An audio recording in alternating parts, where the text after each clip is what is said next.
Salut, c'est Zaba et commençons tout de suite par le numéro 8, la religion du champignon.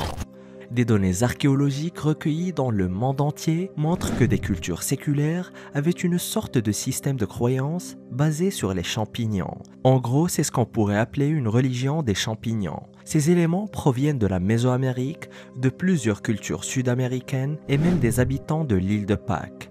Mais des preuves nous parviennent également de l'autre côté du monde, en Chine et au-delà dans les cultures hindoues du sous-continent indien.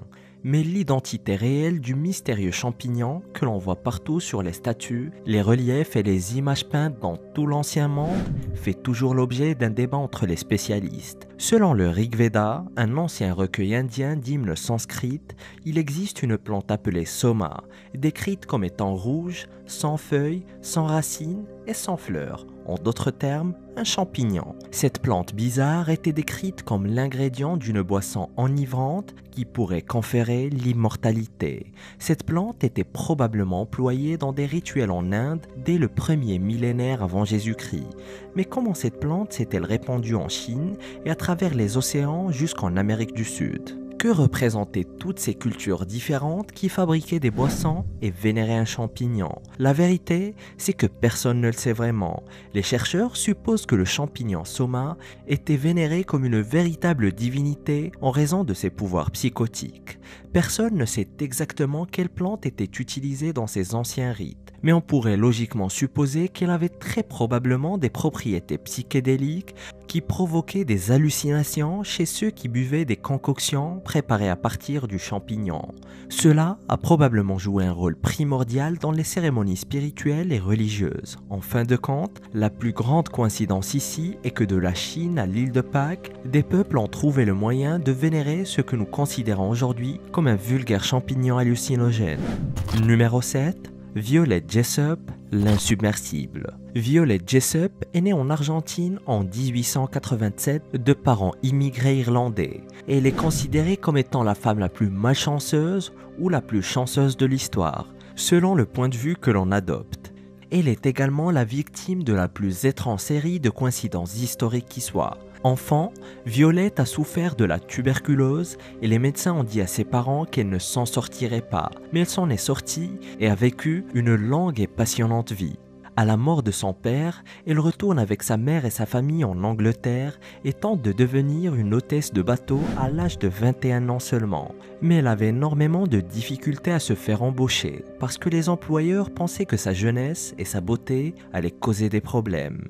Alors elle se rendit aussi laide que possible et s'habilla dans des vêtements ringards. Et enfin, elle fut engagée par la White Star Line en 1908. Travaillait à bord du paquebot britannique, le RMS Olympic, mais celui-ci s'est écrasé contre le HMS Hawke et a failli couler. C'est la première catastrophe maritime de Violette. Et bien que les deux navires aient été sévèrement endommagés, ils n'ont pas coulé. Et plusieurs années plus tard, Violette décroche un poste sur le Titanic. Étant donné qu'il était supposé être un navire insubmersible, cela semblait être une bonne affaire. Mais malheureusement, nous savons tous ce qui s'est passé. Mais Violette a eu de la chance et a échappé au naufrage et s'en est tirée indemne. Dans ses mémoires, elle écrit « Un officier du navire nous a ordonné de monter dans le canot de sauvetage en premier pour montrer à quelques femmes qu'elles étaient en sécurité. Les canots de sauvetage ont finalement été sauvés par le Carpathia. Et à ce stade, on pourrait penser que Violette en a eu assez des bateaux. Deux catastrophes maritimes ne sont pas une coïncidence, mais plutôt un avertissement, non ? Mais Violette a décidé de poursuivre sa carrière et a servi en tant qu'infirmière sur le bateau le Britannique, et ce, juste avant la Première Guerre mondiale, et le bateau opérait dans la mer Égée au large de la Grèce. Mais ce navire à son tour va également connaître une catastrophe. Le navire va accidentellement heurter une mine sous-marine placée par un U-boat allemand et Violette va une nouvelle fois échapper à la mort de très peu. Alors que le navire commençait à sombrer et n'a pas pu atteindre un canot de sauvetage et a sauté par-dessus bord. Elle va être alors aspirée sous le navire et va même se cogner la tête. Mais elle a survécu. Plus tard, un médecin va lui révéler qu'elle souffrait d'une fracture crânienne et qu'elle avait eu beaucoup de chance de ne pas se noyer. Et finalement, Violette a poursuivi son travail sur les bateaux malgré tous les événements désastreux qu'elle avait vécus. Elle a pris sa retraite à l'âge de 61 ans et décéda à 80 d'une insuffisance cardiaque. Numéro 6. L'origine de l'argent. Voici une coïncidence très intéressante. Plusieurs peuples du monde antique ont inventé une monnaie universelle unifiée au début de l'âge de bronze. Il y a plus de 5000 ans, toutes les cultures antiques vivant en Europe et dans la région méditerranéenne voisine ont conçu un système de pesée de la monnaie identique pour les échanges commerciaux. Des chercheurs ont réuni et ont examiné plus de 5000 objets provenant de plus de 100 hordes de trésors antiques dispersés dans toute l'Europe. Ils ont trouvé de nombreux morceaux de bronze provenant de toutes sortes d'objets et qui pesaient tous plus ou moins la même chose. L'équipe a également examiné les systèmes de pesée utilisés en Europe occidentale jusqu'aux bordures de la vallée de l'Indus entre 3000 et 1000 avant Jésus-Christ. Et ils ont découvert que ce système de pesée de la monnaie était devenu la norme dans le monde antique. Mais comment des bouts de bronze ont-ils eu la même valeur sur une si grande étendue alors que les gens pouvaient à peine communiquer entre eux il y a 5000 ans ? Apparemment, l'esprit d'entreprise et les voyages étaient en plein essor, et la raison pour laquelle cette coïncidence est si choquante est qu'à cette époque, il est difficile de croire que des personnes vivant dans ce qui est aujourd'hui l'ouest de la France pouvaient emmener un morceau de métal jusqu'à ce qui est aujourd'hui la Grèce ou la Turquie et le vendre au même prix. Ce genre de choses n'arrive même pas aujourd'hui, car la monnaie et la valorisation varient grandement dès que vous traversez une frontière internationale. Alors, comment se fait-il que toutes ces cultures se soient mises d'accord sur une monnaie et un système de pesée unifié ? Un mystère complet.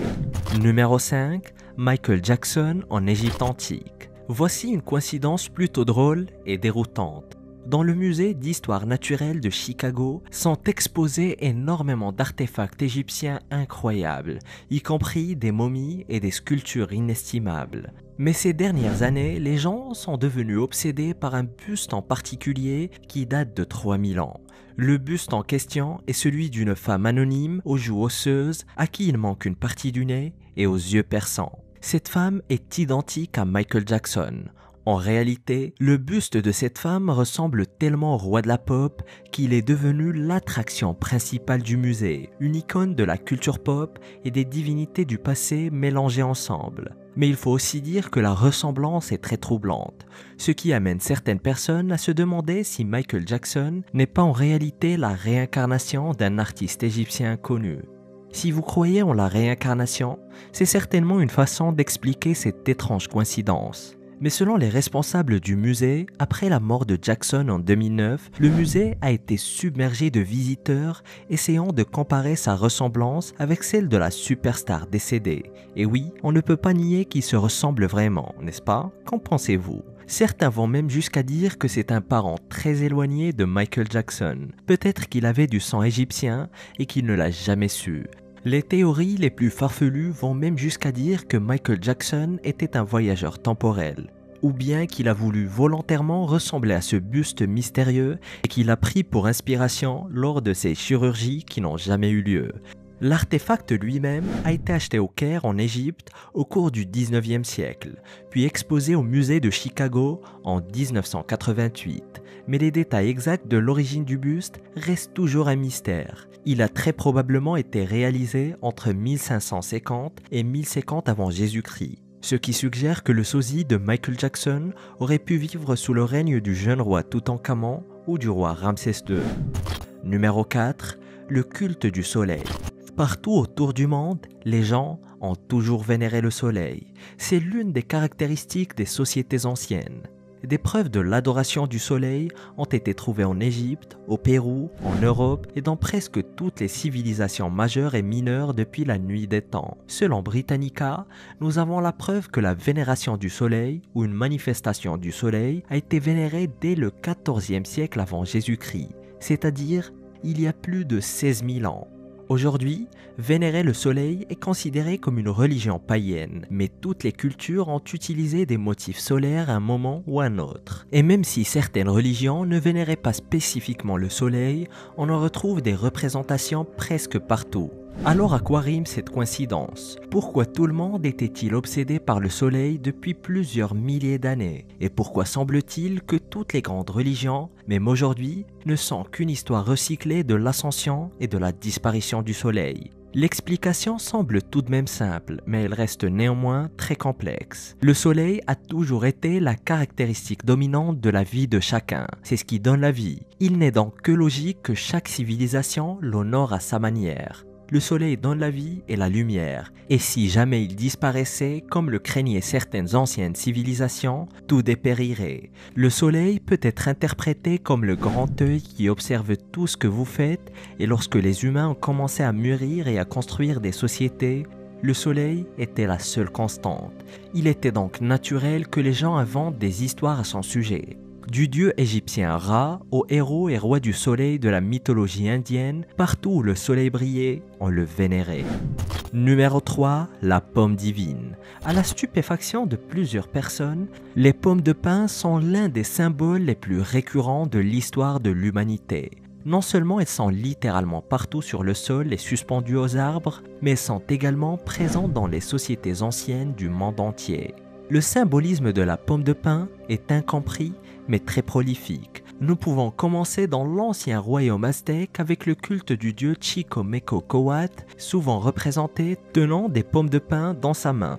Et si nous traversons le monde jusqu'en Inde, nous pouvons voir dans des représentations similaires des divinités hindoues tenant une pomme de pin dans une main tendue. Et sur le bâton égyptien d'Osiris, datant de 1224 avant Jésus-Christ, deux serpents jumeaux s'enroulent en spirale autour du bâton pour rencontrer une pomme de pin au sommet. Il existe une sculpture dans un ancien palais assyrien datant de 713 qui montre des personnes avec des ailes qui s'accrochent à, vous l'avez deviné, des pommes de pin. D'après les archéologues, la pomme de pin, dans ses différentes représentations, est censée symboliser une sorte de conscience spirituelle, un épanouissement de la pensée ou même l'immortalité. La pomme de pin est également très commune dans les anciennes traditions celtiques. Les pommes de pin représentaient la fertilité. Ils plaçaient même des pommes de pin sous leurs oreillers la nuit. Quant aux Romains, ils associaient les pommes de pin à Vénus, la déesse de l'amour. La pomme de pin est d'ailleurs toujours utilisée dans l'iconographie de l'Église catholique. La férule papale, le bâton sacré porté par le pape lors des cérémonies, a une pomme de pin sculptée dessus. Mais pourquoi est-ce si fréquent et si récurrent durant l'histoire? Personne ne le sait vraiment, mais son symbolisme et sa signification remontent au début de l'humanité. Numéro 2, les agrafes métalliques. L'une des coïncidences les plus évidentes dans le monde est la construction d'énormes monuments par les civilisations précédentes, déplaçant d'énormes et lourds blocs de pierre d'une façon que nous peinons toujours à comprendre. Mais il existe maintenant des preuves que les anciennes cultures du monde avaient accès à des équipements de construction métallique. Et pour quelque étrange coïncidence, de nombreux États séparés par des milliers de kilomètres semblent avoir utilisé des attaches métalliques pour bâtir et maintenir leurs structures complexes. Et bien qu'aucun de ces éléments n'ait jamais été retrouvé, des traces de métal ont été découvertes en Égypte, en Grèce, en Éthiopie, en Arménie, au Cambodge, en Bolivie, au Pérou et même en Iran. Et même si les pinces métalliques ont probablement été retirées après le processus de construction, elles ont laissé des marques révélatrices qui sont toujours là. Ces marques sont essentiellement des entailles, les empreintes laissées par ce qui a dû être des agrafes métalliques qui maintenaient ensemble d'énormes blocs de pierre. Et selon les archéologues, les marques des attaches étaient des sortes de moules dans lesquels on versait du métal. Le métal refroidissait et unissait les morceaux de roche. Les scientifiques ont même retrouvé du métal encore présent en Éthiopie dans certaines de ces dépressions. Le métal est également très spécifique. Un alliage de cuivre, de nickel, d'arsenic et de fer. Mais ce qui rend tout cela si invraisemblable, c'est que ces métaux ne sont pas largement disponibles dans la plupart des régions où ils ont été utilisés. Ce qui suggère que quelque chose a dû se passer où toutes ces civilisations antiques se sont en quelque sorte passé le mot sur ces technologies. Et ce, à des milliers de kilomètres de distance et à des centaines d'années d'intervalle. Numéro 1, les momies chinoises. Même si la Chine antique et l'Égypte antique n'ont jamais eu de contact entre elles, à notre connaissance tout du moins, les deux civilisations ont décidé de créer des momies, mais de façon quelque peu différente. Les historiens ne comprennent toujours pas pourquoi la momification était une idée si passionnante, ni pourquoi elle est apparue à peu près au même moment dans des cultures complètement différentes. Les Égyptiens ont momifié des personnalités importantes dans des sarcophages en les enveloppant dans des bandages afin de préserver leur corps pour l'éternité. Les Chinois ont fait quelque chose de similaire en enveloppant leurs défunts royaux dans des robes en plaques de jade. Des momies enfermées dans des robes vertes composées de plus de 2000 plaquettes de jade, créant ainsi une armure qui, selon les croyances de l'époque, protégeait l'âme du défunt dans l'au-delà. Les Égyptiens avaient des croyances similaires et pensaient qu'en peignant certaines divinités alliées à l'extérieur des sarcophages et en maintenant les corps dans un état de momification, les âmes des morts pourraient passer en toute sécurité dans le monde des morts et dans le royaume de l'au-delà. Mais ce que l'on ignore, c'est pourquoi ces deux cultures qui ne se sont jamais rencontrées ont eu les mêmes idées et les ont mises en œuvre en ayant recours à des moyens presque similaires. Est-ce une coïncidence ou ont-elles appris le processus de momification d'une tierce partie inconnue? Et si tu veux découvrir plus de coïncidences qui n'en sont pas vraiment, clique sur cette vidéo.